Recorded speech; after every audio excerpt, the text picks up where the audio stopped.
January 22 nang nagplano kami iparenovate ang bahay namin sa Cavite. Ang plano ay sasakupin namin ang service area at gagawing kusina at lalawakan namin ang sala at maglalagay kami ng gate. February 3 ay naitayo na ang pader at nagiba na ang service area para maging kusina. February 17 ay naikabit na ang bubong ng garahe at nasimento na ang labas.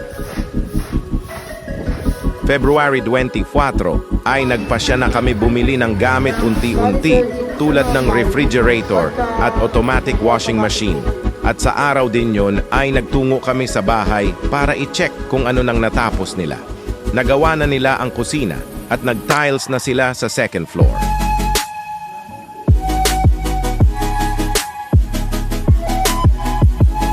March 7 ay sa baba naman sila nag-tiles at naitayo na ang poste para sa gate.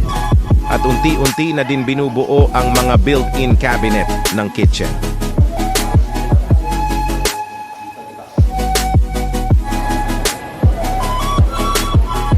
March 16 ay sekretong pag-uwi ni Mariel galing Malta para sorpresahin namin ang kanilang magulang.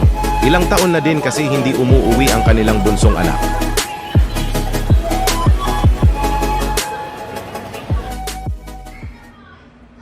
Hello, good morning. It's time, mga alas 6 na ng umaga, no? Kahapon galing kaming airport. Sinundo namin yung bunso nilang kapatid na si Mariel. Kasi iso-surprise namin yung biyanan ko, sila mama sa si papa. Kasi hindi nila alam na uuwi yung bunso nilang anak, no? So, isasabay namin sa pag-surprise. Unti-unti na nabubuo yung bahay nila. Bahay namin, double surprise kasi simula nung pinarenovate nila, hindi pa nakakapunta yung parent nila doon. So, surprise namin kung ano ng itsura. Same time, surprise din sila na doon na si Mariel. Nandito pala kami sa Sogo. So clean, so good. So, kita-kits na lang tayo. Bye! So, what's up, no? Nandito na kami sa may Tansa, Cavite, no, sa Mikara. Ito yung gate ng bahay namin. So, fortunately, hindi makontak yung contractor na gumagawa nito. Ayun naman pala, hindi pa tapos. No, marami pang gawain. Dami pang tambak yun, daming tabak. Maraming tambak. O, kaalaan namin, matitirhan na nila. Pero konting-konti na lang. So nagbago yung plano. Papapuntahin na lang namin ngayon ang biyanan ko para i-surprise. Pero hindi nila titirahan ngayon. Uwi ulit kami ng Quezon City. So ganun na lang yung plano. Kala namin dito na lang sila gagawa sa labas. Kala namin matitirahan na. Hindi pa, siguro mga 5 days pa. Ganon. Sige, pupunta muna kami ng Quezon City. Susunduin namin sila para i-surprise.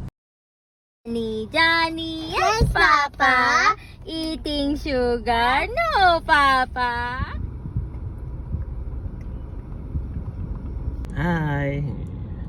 Papunta kami sa bahay. Diyan na sila, mama. Ano nararamdaman mo, Margo? Wala nang sakit. Hindi, kasi di ba pupunta na tayo. Ano? Excited. Excited.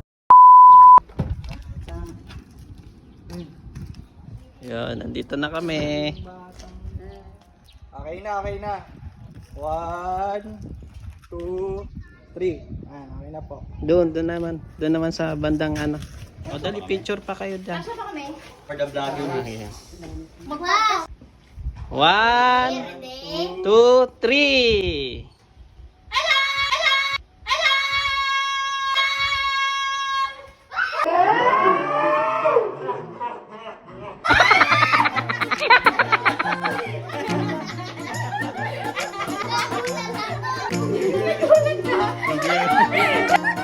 Iyak-iyak si Papa.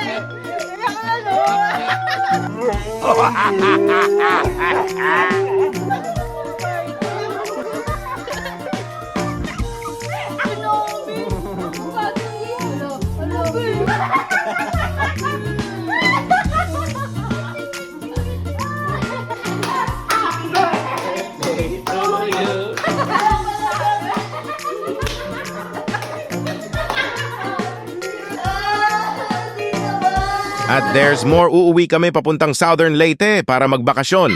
Ang saya!